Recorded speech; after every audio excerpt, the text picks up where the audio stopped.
여러분 이영표 아십니까? 이영표 씨? 너무 유명한 우리 국가대표 축구 선수였죠. 이분이 책을 냈는데 생각이 내가 된다라는 책을 내셨습니다. 그 중에 이런 글이 있습니다. 실패하는 가장 확실한 방법이 있다. 바로 최선을 다해 열심히 하지 않는 것이다. 하나님이 정해놓으신 일반적인 법칙이 있는데 그것은 바로 노력하면 발전한다는 것이다. 국가대표 축구선수답게 우직하면서 당연한 말씀을 적어놨습니다.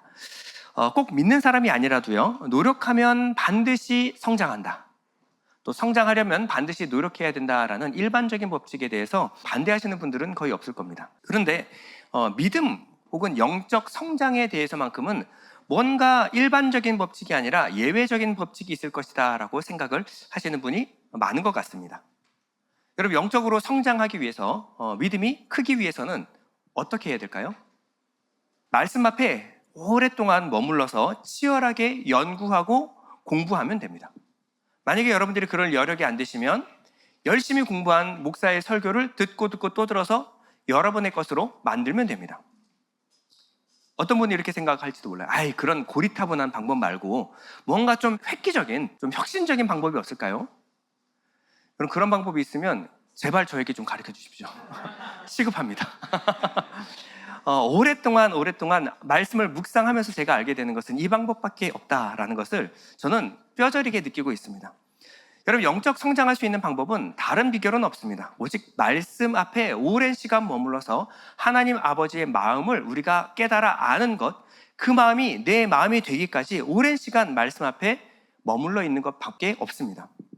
그럼 믿음의 선배들의 책을 읽고요, 또 성령의 도우심을 간절히 구하면서 말씀 앞에 서야만 합니다. 오늘 본문의 신랑은요, 오랫동안 고난과 인내를 통과하여 성숙한 신부를 칭찬하는데요, 이 칭찬하는 방식이 바로 와츠프라는 방식이라고 말씀을 드렸습니다. 7장에 나오는 와츠프의 가장 핵심은요, 그저 아름다움이 아니라 성숙한 아름다움에 대해서 노래하고 있습니다. 생명을 낳고 기르는 성숙한 여인으로서의 삶에 그 강조점이 있습니다. 오늘은 7절부터 볼 건데요, 내 키는 종려나무 같고 내 유방은 그 열매송이 같구나. 자, 내 키는 종려나무 같다. 이 종려나무는요, 대추야자나무를 말하는 것입니다. 대추야자나무, 이 종려나무는 이스라엘에서 승리와 번영을 상징하는 나무입니다. 그래서 시편 92편 12절에 보면요, 의인은 종려나무같이 번성하며 레바논의 백향목같이 성장하리로다. 자, 종려나무, 대추야자나무는요, 크고 곧게 위로 뻗는 나무 중에 하나입니다. 근데 이스라엘은 물이 많은 나라가 아니죠. 광야고 사막입니다. 그럼에도 불구하고 이 이스라엘의 뿌리를 깊이 내려서 이 물이 부족한 곳에서도 최소 3m에서 7m까지 성장하는 나무가 바로 이 종려나무입니다. 그러므로 여기서 내 키가 종려나무 같다라고 하는 것은 신부가 그저 키가 크다라는 말이 아니라 힘들고 어려운 이 척박한 고난을 이기고 성장한 이 신부의 성장을 칭찬하고 있는 것입니다. 이스라엘에서 종려나무 열매는요, 대추야자 열매를 말하는데 이것은 꿀을 상징한다라고 말씀을 드렸죠. 그래서 내 유방은 그 열매송이 같구나 라고 하는 이 대추야자 열매는요, 힘이 없고 연약한 자를 소생케 하는 능력을 갖고 있다라는 말입니다. 시편 119편 103절은요, 주의 말씀에 마치 내게 어찌 그리 단지요, 내 입에 꿀보다 더 다니이다. 여러분들은 하나님의 말씀이 꿀보다 더 단 것을 경험해 본 적이 있습니까? 여러분 친구도 어렵고 힘들 때 공감은 해줄 수 있을지 몰라도 여러분들의 힘과 능력을 주지는 못합니다. 여러분, 아주 가까운 가족들과 남편과 아내도 여러분들의 말을 잘 경청해주고 공감해 줄지는 몰라도요, 여러분들을 다시 이렇게 세울 수 있는 힘과 능력은 없습니다. 오직 하나님의 말씀만이 여러분 낙심한 사람에게 힘과 위로를 주고 다시 일으켜 세우는 능력이 있는 줄 믿습니다. 술라미는요, 연약한 자에게 그저 자신의 생각을 말하는 것이 아니라 꿀보다 더 단 하나님의 말씀으로 위로하고 힘을 주는 여인이었다라고 칭찬을 하고 있는 것입니다. 8절에 보면요, 내가 말하기를 종려나무에 올라가서 그 가지를 잡으리라 하였나니. 여러분, 이 종려나무는요, 굉장히 높은 나무라 그랬죠. 여기 잘못 올라가면요, 떨어지면 크게 다칠 수가 있습니다. 올라가는 것도 웬만한 노하우가 있지 않으면 올라가지도 못할 뿐더러 한번 미끄러졌다가는 뼈가 부러질 수도 있어요. 그런데 그럼에도 불구하고 이 신랑이 신부를 상징하는 이 종려나무에 올라가서 가지를 휘어잡겠다. 이게 무슨 의미가 있을까요? 가지에 달린 그 열매를 내가 따겠다라는 것이죠. 예. 위험하고 힘든 대가를 치르고서라도 신부에게 맺힌 열매를 내가 따겠다라는 겁니다. 그만큼 신부의 열매는 가치가 있다라는 말입니다. 자, 술람미가 맺는 열매가 어떤 열매이기에 이렇게 신랑은 신부의 열매를 칭찬하고 있는 것일까요? 자, 8절 하반절에 보면요, 내 유방은 포도송이 같고 내 콧김은 사과 냄새 같고. 자, 내 유방은 포도송이 같다. 자, 포도송이가 뭐냐? 포도송이는요, 특징이 있는데 하나의 줄기에 여러 열매가 붙어 있습니다. 그래서 요 한 송이라고 하지만 한 송이에 여러 열매가 맺혀 있죠. 그 여러 열매를 하나의 송이라고 말합니다. 공동체적인 열매라는 거예요. 그런데 이 각각의 알 속에는 각각의 씨가 들어 있습니다. 씨는 성경에서 생명을 말하죠. 그러므로 술람미는요, 영혼을 양육하는 가슴을 갖고 있는데 이 가슴은 무수한 씨, 무수한 생명력으로 넘쳐나고 있다라는 말입니다. 술람미의 콧김은 사과 냄새 같다라고 말하는데 이 사과는요, 앞서 2장에 나왔습니다. 2장에는요, 이 사과를 솔로몬으로 비유해서 말하고 있습니다. 세상에 수많은 남자가 있지만 그 남자들은 풀에 불과하고 당신만이 사과나무입니다. 이게 무슨 의미라고 그랬죠? 당신만이 씨, 생명을 가진 생명나무입니다. 이 생명나무가 맺는 열매는 생명나무의 열매를 맺는 거예요. 그래서 사과 열매는요, 생명나무의 열매, 생명의 말씀을 의미합니다. 아가서 2장 5절로 가보면요, 건포도로 내게 힘을 주세요. 사과로 내게 새의 기운을 북돋아 주세요. 그러므로 오늘 술람미의 콧김에서 이 사과 냄새가 난다라고 하는 것은요, 술람미의 호흡에서, 숨결에서 생명의 기운이 흘러나온다. 즉 영혼을 살리는 진리의 말씀, 생명의 말씀이 술람미에게서 흘러나온다라는 말입니다. 자, 9절에 보면요, 내 입은 좋은 포도주 같을 것이니라. 이 포도주는 내 사랑하는 자를 위하여 미끄럽게 흘러내려서 자는 자의 입을 움직이게 하느니라. 자, 여러분, 포도주가 무엇을 상징하는 바는 이제는 여러분들 아실 것 같은데요. 포도주는 그렇죠, 언약과 기쁨을 상징합니다. 그래서 가나의 혼인잔치에서 포도주가 떨어졌다라고 하는 것은 이 혼인잔치의 가장 핵심인 혼인 언약과 그리고 기쁨이 사라졌다라는 의미라고 그랬죠. 예. 그래서 포도주는 언약과 기쁨을 상징하는 겁니다. 근데 술람미의 입에서 흘러내리는 이 포도주는요, 잠자는 자를 깨어나게 하고 영적으로 죽어있는 자를 다시 살린다라는 것입니다. 술람미는 언약을 말하는데 이 언약이 그냥 언약이 아니라 깨달아져서 마음의 양식, 생명이 되어서 그것이 그들에게 먹여주는 순간 죽은 자가 다시 살아나서 그 입이 움직인다. 그 언약을 다시 말하게 한다라는 말입니다. 교회를 다니시는 분들 중에 이런 얘기 하시는 분들이 참 많이 있습니다. 예수를 믿어도 내 삶이 변하지 않는 이유는 복음이 머리에만 머물고 가슴으로 내려오지 않았기 때문에 그렇다. 뭐 이런 얘기를 하시는 분들을 많이 들어봤습니다. 여러분 들어보셨습니까? 복음이 사람들의 머리에만 머물러 있는 것이 문제라는 거죠. 이것이 머리가 아니라 가슴으로 내려와야 한다. 그래서 머리에서 가슴까지의 여행이 가장 오래 걸리고 긴 여행이다. 뭐 이런 얘기를 하시는 분들이 많습니다. 근데 저는 거듭나고 난 뒤에 깨달은 것이 있습니다. 머리로만 아는 것이 아니라 내가 몰랐던 거구나. 머리에만 머물러 있었던 것이 아니라 내가 알고 있다고 착각하고 있었던 것이구나. 복음은 머리로 알던 내용이 마음으로 내려오는 것이 아닙니다. 거꾸로 알고 계시는 거예요. 거듭남은 마음으로부터 변화를 받아 지식에까지 새롭게 하심을 입는 것입니다. 로마서 12장 2절 이렇게 말하죠. 너희는 이 세대를 본받지 말고 오직 마음을 새롭게 함으로 변화를 받아. 자, 마음이 새롭게 함으로 변화를 받으면 어떤 일이 일어날까요? 하나님의 선하시고 기뻐하시고 온전하신 뜻이 무엇인지 분별하도록 하라. 하나님 말씀을 봐도 깨달아지지 않는 이유가 무엇이냐? 마음으로부터 새롭게 하심을 받지 못했기 때문이다 라고 로마서는 말하고 있는 것입니다. 성령을 통해서 마음으로부터의 변화가 없었기 때문에 하나님의 말씀을 봐도 그 말씀 안에 있는 하나님의 마음이 깨달아지지 않는 것입니다. 우리가 거꾸로 생각하고 있는 거예요.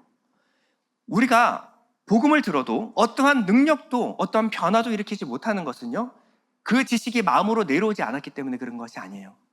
여러분들 삶을 변화시키지 않는 이 지식이 여러분 마음으로 내려온다고 하더라도 여러분 마음만 냉랭해질 뿐이지 전혀 어떠한 변화도 일으키지 못합니다. 복음은요, 하나님의 마음을 아는 것입니다. 그 마음에 대한 반응이에요. 근데 그것을 모르고 열심히 지식적으로 하나님의 말씀을 알고 그것이 내가 안다라고 착각하는 것이 가장 위험한 것입니다. 그래서 사도 바울이 뭐라 그랬어요? 이전에 알고 있었던 모든 내 지식, 성경에 대한 알고 있던 모든 지식을 내가 해로 여길 뿐만 아니라 배설물로 여긴다. 그것은 알고 있던 것이 아니라는 거예요. 많이 알수록 내게 도움이 되는 것이 아니라, 그 전에 알던 지식이 내게 도움이 되는 것이 아니라 해로 여긴다. 배설물로 여긴다. 그런 지식은 내게 필요한 지식이 아니었다. 내가 아는 것이 아니었다라고 말하고 있는 것입니다. 여러분, 복음은요, 단순한 지식이 아닙니다. 복음은요, 자격 없는 자에게 베푸신 하나님의 은혜와 긍휼, 그 하나님의 은혜와 긍휼에 대한 반응을 복음이라고 합니다. 여러분, 사랑은 지식이 아닙니다. 어떤 사람이 나를 사랑 고백을 하면 네가 나를 좋아하는구나, 그 지식적인 알물 주는 것이 아니에요. 사랑은요, 고백되어질 때 그 사람의 마음이, 진심이 전달되는 것입니다. 사랑은 진심을 아는 것이 사랑이에요. 여러분, 우리 복음은요, 하나님의 마음이 담긴 겁니다. 복음의 내용은 지식이 아니라 하나님의 마음이고 사랑이에요. 그러면 하나님의 마음이 내 마음을 치고 들어오는 것이 복음에 대한 합당한 반응입니다. 그때서야 내가 복음을 올바로 깨달았다라고 말할 수 있는 거예요. 내가 복음 안에 있는 하나님의 마음을 내가 이해했다라고 말할 수 있는 것입니다. 그때 어떤 일이 일어날까요? 그때부터 하나님이 기록하신 이 말씀이 그냥 대충 훑어보는 것이 아니라 하나님의 마음을 이해하기 위하여, 깨닫기 위하여 말씀 안에 오래 머물러 있고 그 머물러 있는 시간과 투자가 전혀 아깝지 않게 되는 것입니다. 이것이 뭐냐? 이것이 예수 믿고 거듭난 변화라는 거예요. 이렇게 마음으로부터 깨달은 지식이 내 삶의 변화를 일으키는 것입니다. 주님의 사랑을 받은 술라미는요, 변화가 되었습니다. 어떻게 변화되었을까요? 솔로몬에 대한 많은 지식이 술라미를 변화시켰을까요? 아닙니다. 솔로몬이 술라미를 사랑하는 그 진심이 술라미를 변화시킨 것입니다. 이제 술라미는요, 주님 닮은 여인이 되었습니다. 주님의 형상을 가진 신부가 되었습니다. 술라미의 머리는 저번 시간에 말한 것처럼 자줏빛으로 빛이 납니다. 이것은요, 술라미에게서 왕의 권위가 느껴진다. 술라미로부터 카리스마, 은사가 쏟아져 나온다라는 말입니다. 오늘 술라미의 가슴은요, 생명으로 가득 차 있습니다. 술라미의 말과 숨결에서는요, 죽었던 자를 다시 일으키는 이 생명의 말이 흘러나오기 시작합니다. 여러분, 어떻게 죄의 노예였던 검은 술라미가 주님의 형상을 가진 주님의 신부가 될 수 있었습니까? 어떻게 될 수 있었죠? 바로 주님께 접붙임을 받았기 때문에 그렇습니다. 주님의 생명력을 받아서 주님의 생명력으로 가득 찰 때 술라미에게서 흘러나오는 모든 것이 다 생명으로 넘쳐나기 시작했던 것입니다. 술라미는 스스로도 깨달았어요. 7장 10절에 보면요, 나는 내 사랑하는 자에게 속하였도다. 그가 나를 사모하는구나. 그럼 무엇을 깨달았어요? 나는 주님의 것이구나. 주님이 나를 사랑하시는구나. 우리말 성경으로 볼게요. 나는 내가 사랑하는 그분의 것이고 그분의 마음은 나를 향해 있습니다.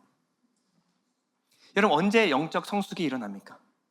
내가 주님 안에, 주님이 내 안에 있을 때 영적인 성숙이 일어나게 되는 것입니다.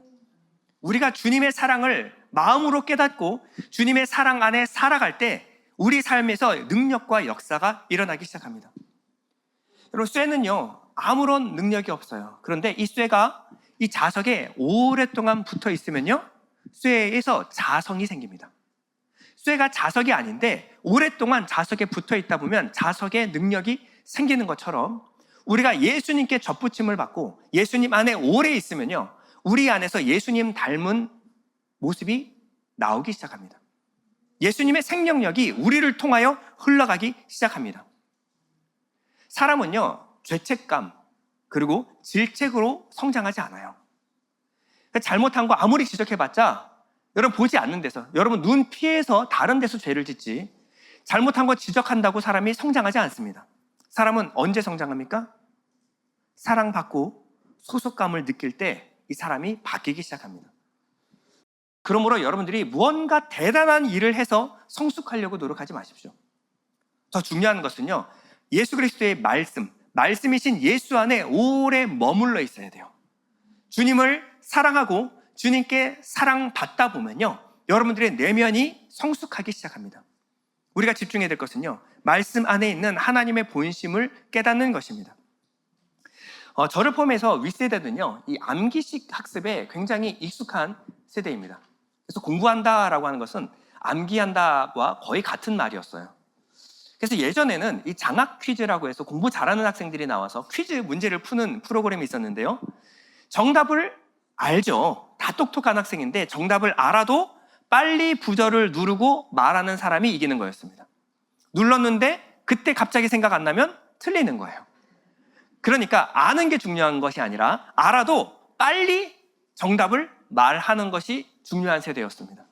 이게 공부만이 아니라 모든 분야에 마찬가지였어요. 무슨 방법을 써서라도 단기간 안에 그 일을 해내는 것, 결과를 만들어내는 것을 능력이라고 생각했습니다. 그러니까 똑같은 일을 맡겨도 단기간 안에 그 결과를 끌어내는 사람은 야, 능력 있다, 이렇게 인정하는 사회에 살았습니다. 근데 시간이 지나다 보니까 그렇게 한 모든 것들이 부작용이 생기기 시작합니다. 당시에는 그 결과물이 그럴듯해 보이지만 시간이 지날수록 구멍이 생기고요, 어떤 것은요, 처음부터 다시 해야 되는 것들이 있을 수가 있어요. 여러분, 영적 성숙도 마찬가지입니다. 무언가 단기간 안에 무언가를 해내려고 하면 어느 순간 무너질 수밖에 없어요. 여러분, 사람들은 단기간 내에 성숙시킬 수 있는 방법을 가르쳐 주겠다 그러면 많이 모여들어요. 단기 완성. 그래서 이 사람들은 뭔가 다른 사람들이 모르는 비결을 갖고 있을 거라고 상상을 합니다.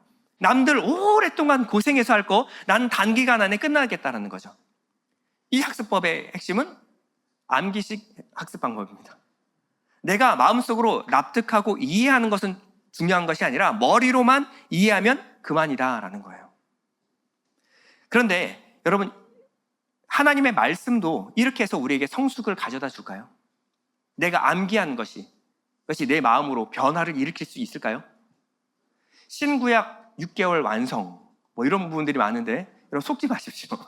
어떻게 신구약을 6개월 만에 완성합니까? 저 같은 목사는 10년, 20년 아무리 노력해도 알게 되는 것은 내가 성경을 모르고 있다는 것을 알게 될 뿐입니다. 근데 어떻게 6개월 만에 신구약을 완성할 수 있습니까? 여러분, 이런 비법 같은 건 없습니다. 그럼 어떻게 하면 성숙할까요? 앞에 말씀드린 것처럼 아무리 바쁘고 힘들어도 최소 30분 이상 하나님 말씀 앞에 진지하게 머물러 서야 합니다. 치밀하게 고민하고 치밀하게 묵상해야 합니다. 여러분, 깨달아진 말씀 가지고 이 말씀이 내 마음이 되기까지, 내 삶의 변화로 드러나기까지 오랜 시간 삶 가운데 부딪히고 또 부딪혀서 깨달아진 말씀만 내 마음이 되고 내 것이 되는 거예요. 그러다 보면 대단한 사람, 멋진 사람, 위대한 사람이 될까요? 내 마음이 찢기고 너덜너덜해져서 이제 나는 신뢰할 수 없고 오직 예수만 믿을 수 있는 사람이 되는 겁니다. 그러면요, 내 생각과 내 마음과 상관없이 주님이 가라 그러면 가게 되고 멈추라 그러면 멈추는 사람이 되는 거예요. 이 사람이 바로 영적으로 성숙한 사람입니다. 이렇게 말하면 실망합니다. 뭔가 이 목사는 고리타분하고 촌스러워 보여요. 우리 담임 목사님은 뭔가 대책이 없어 보여요. 대책이. 아니 뭐 남들 다 해주는 얘기, 그거 뻔한 얘기, 뭐하러 그런 얘기를 해줍니까? 여러분, 다른 것에 빨리 영적인 성숙이 있다라고 하는 것에 속지 마십시오. 거기에 도달한 사람들의 말을 들어야 합니다. 치열한 영적 싸움 끝에 영적 성숙에 도달한 사람들의 이야기에 귀를 기울여야 돼요. 그 사람들의 이야기는 한결같습니다. 매일매일 말씀 앞에 멈춰서 치열하게 고민하고 묵상하고 기도해야 합니다. 다른 방법은 없습니다. 오직 거기에만 성숙이 있는 줄 믿습니다. 이제 술라미는요, 주님이 무엇을 원하는지, 주님이 무엇을 기뻐하는지 주님의 뜻을 아는 여인이 되었어요. 주님의 뜻을 아는 이 술라미가 얼마나 성장했는지, 술라미가 뭐라고 말하냐면, 내 사랑하는 자야, 우리가 함께 들로 가서 동네에서 유숙하자. 자, 2장 10절에 보면요, 나의 사랑 나의 어여쁜 자야, 일어나 함께 가자라고 초청했을 때 그때 술라미가 갔나요? 못 갔나요? 못 갔어요. 바위 틈 은밀한 곳에 숨어서 그 힘든 일은 당신이 하시고 나는 날이 밝으면 다시 찾아와서 내게 입맞춰 주세요. 이런 어린 신부였습니다. 그런데 지금 오늘 신부는 뭐라고 했냐면, 나의 사랑하는 자야 함께 가자라고 누가 말하고 있냐? 술람미가 솔로몬에게 말하고 있습니다. 어디로 가냐면, 우리가 함께 들로 가서, 이 들은요 사데라는 말인데, 이 사데는요 거친 들, 험하고 힘든 곳을 말합니다.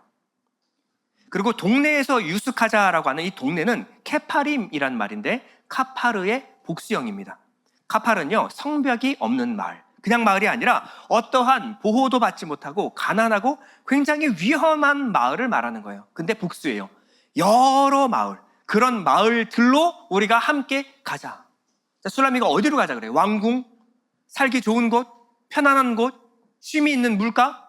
아니라 사데, 험하고 거친 광야로 가자. 우리가 가는데 어디로 가자? 가난하고 힘들고 보호받지 못하는 그 동네들로 가서 거기서 우리가 유숙하자라는 말입니다. 술라미는요, 주님의 진리, 주님의 사랑이 필요한 것이 너무나 많습니다. 주님의 사랑이 닿지 않는 곳이 너무나 많습니다. 주님, 저와 함께 그곳으로 가주시죠. 주님, 내 가정에 주님의 사랑이 필요합니다. 주님, 내 직장에 주님의 사랑이 필요합니다. 주님, 학교에 주님의 사랑이 필요합니다. 주님, 내 나라, 내 조국, 내 대한민국에 주님의 사랑이 필요합니다. 여기저기 주님의 사랑이 필요한 것이 보이기 시작하는 거예요. 내가 주님의 사랑으로 성숙하고 나니까 주님의 사랑이 없어서 성숙하지 못하는 그 영혼들이 보이기 시작하는 겁니다. 이제는 국경을 넘어서서, 주님, 저 먼 나라 필리핀에도 주님의 사랑이 필요합니다. 주님, 태국에도, 주님, 전쟁이 일어난 우크라이나에 주님의 사랑이 필요합니다. 주님, 요르단에 주님의 사랑이 필요합니다. 주님, 가자 지역에 주님의 사랑이 절실합니다. 주님, 저와 함께 가주시죠. 여러분, 주님의 마음을 가지고 복음을 여러분 가지게 되면 하나님의 마음을 깨닫기 시작합니다. 그러면 주님의 사랑이 필요한 것이 보이기 시작해요. 그저 내가 충만하고 내 마음 뜨거워지고 내가 잘 되고가 아니라, 주님, 나보다 주님의 사랑이 절실하게 필요한 것이 있습니다. 여러분, 영혼을 섬기는 자는요, 그저 복음을 뿌리고 끝나는 것이 아니라 그 영혼을 돌보는 것까지를 포함하는 것입니다. 12절에 보면, 우리가 일찍이 일어나서 포도원으로 가서 포도움이 돋았는지 꽃술이 퍼졌는지 석류꽃이 피었는지 보자. 거기에서 내가 내 사랑을 내게 주리라. 우리말 성경으로 보겠습니다. 이른 아침 포도원에 나가 포도 싹이 돋았는지 꽃이 피었는지 석류꽃이 피었는지 함께 봐요. 거기서 제 사랑을 드리겠어요. 포도원은요, 하나님의 백성이 모여 있는 곳을 포도원이라고 합니다. 영혼을 섬기는 사람은 게으르지 않습니다. 이른 아침 포도원에 나가자라고 말하고 있어요. 예전에 술라미는요, 어떤 여인이었죠? 미인은 장꾸러기였죠? 아침 일찍 이 신랑이 나가서 밤 이슬이 맞도록 무언가를 하고 돌아올 때까지 술라미는 잠에서 깨질 못하는 여인이었습니다. 그런데 지금 술라미는요, 이른 아침부터 일어나서 주님의 마음을 알아서 주님이 사랑하는 영혼을 돌보는 여인이 되었어요. 이제는 성숙한 여인이 되었습니다. 여러분, 어떻게 이런 일이 있을 수 있을까요? 누구나 늦잠 자는 거 좋아하죠. 게으른 거 싫어하는 사람이 어디 있습니까? 그냥 단 10분이라도 더 자고 싶죠. 근데 누가 일찍 일어나요? 누군가를 돌봐야 되고 사랑하는 사람이 일찍 일어납니다. 여러분, 일꾼의 자격이 무엇일까요? 그리스도의 일꾼의 자격은요, 사랑하는 것입니다. 이 사랑에서 열정이 나오는 거예요. 바울은요, 이렇게 말합니다. 누가 진짜 그리스도의 일꾼이냐? 거짓 일꾼들이 들어와서 교회를 어지럽히고 있을 때 바울이 누가 진짜 일꾼이냐, 일꾼의 자격을 논하기 시작합니다. 고린도서 11장 23절에 보면요, 그들이 그리스도인의 일꾼이냐? 정신없는 말을 하거니와 나는 더욱 그러하도다. 내가 수고를 넘치도록 하고 옥에 갇히기도 더 많이 하고 매도 수없이 많고 여러 번 죽을 뻔하였으니.